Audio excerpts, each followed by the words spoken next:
Hello friends, Shri Swami Samarth. Welcome माय channel. स्वागत आहे तुमचं माझ्या चॅनलवरती. माझ्या चॅनलवर पहिली वेळेस आला असाल तर चॅनलला सबस्क्राईब करा, लाईक करा आणि शेअर करा. तर आज आपण आलो आहोत मोहोटा देवी मंदिरामध्ये. मोहोटा देवी ही रेणुका मातेचा अवतार आहे, जी आपल्या महाराष्ट्रामध्ये अहिल्यानगर जिल्ह्यात पाथर्डी तालुक्यामध्ये निवासित असे देवस्थान आहे. हे एक जागृत देवस्थान आहे.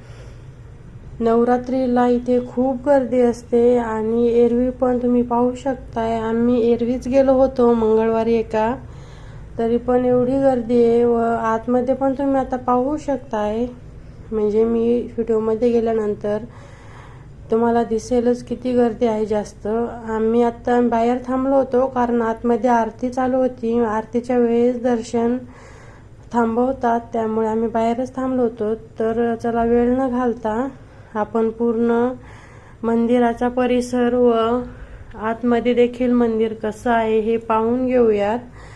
हे मंदिर खूप छान आहे, तुम्ही पाहू शकता. व रात्री तर हे अगदी अप्रतिम असे दिसते मंदिर. देवीचे दर्शन तुम्ही नक्की करून जा. व्हिडिओमध्ये तुम्हाला समोर देवी दिसलच, त्यामुळे नक्की देवीचे दर्शन करा. आणि तुम्ही म्हणजे जर तुम्हाला देवाला म्हणून यायचं नसेल तरी टुरिस्ट पॉइंट म्हणून सुद्धा पाहायला येऊ शकताय. मंदिर आतमधून तुम्हाला समोर व्हिडिओमध्ये दिसेलच, खूप छान आहे आतमधून देखील. आणि बाहेरून पण तुम्ही पाहू शकतायच की किती छान मंदिर आहे. त्यामुळे चला, पेजला सबस्क्राईब केलं नसाल तर सबस्क्राईब करून घ्या. आणि आपण पाहूयात व्हिडिओमध्ये समोर. मला तुम्हाला एक सांगायचं होतं. आम्ही या देवीला, म्हणजे मी पण, माझी मम्मी सांगते की याच देवीच्या नवसाने झाले होते. आणि माझी बेबी पण आहे, मला मुलगी आहे. तुम्हाला माहीतच असेल, माझे व्हिडिओ पाहत असताल तुम्ही, तर ती पण याच देवीच्या नवसाने झाली आहे. नवसाने म्हणजे तिला बरं वाटलं, कारण माझी बेबी झाली होती त्यावेळेस ती खूप अशक्त होती. 8.5 महिन्यामध्ये झाली होती माझी डिलेवरी, त्यामुळे बेबी ICU मध्ये ठेवली होती. त्यावेळेस आम्ही देवीला नवस बोललो होतो की आम्ही येऊ तुझ्या दर्शनाला सवासणी घेऊन. तिथे गेल्यानंतर आपण 5 सवासणी जेवू घालायच्या, म्हणजे ते आम्ही बोललो होतो. देवीला साडी चोळी, पाळणा वगैरे द्यायचं बोललो होतो. त्याच्यासाठीच आम्ही देवीच्या मंदिरात आलो होतो. हे पहा, देवीच्या बाजूला झाडे वगैरे खूप छान आहेत.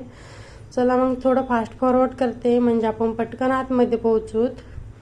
हे पहा आपण, आणि तिथे गाडीला त्याला पार्किंग पण खूप मोठी पार्किंग आहे गाडीसाठी.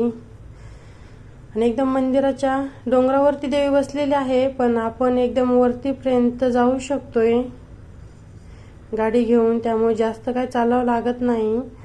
हे पहा, त्या साईडने मागे यायचं आहे मंदिरातून. आणि हे इथे देवीचे स्वरूप आहे, ते पहा तुम्हाला दिसतंय ते बाजूला. मी फास्ट फॉरवर्ड केल्यामुळे एवढे दिसत नाही ते क्लिअर. फास्ट होतो व्हिडिओ, कारण व्हिडिओ खूप मोठा झाला, कारण मंदिरच खूप मोठं आहे. त्यामुळे तुम्ही पण फास्टमध्ये देवीचे दर्शन करून घ्या.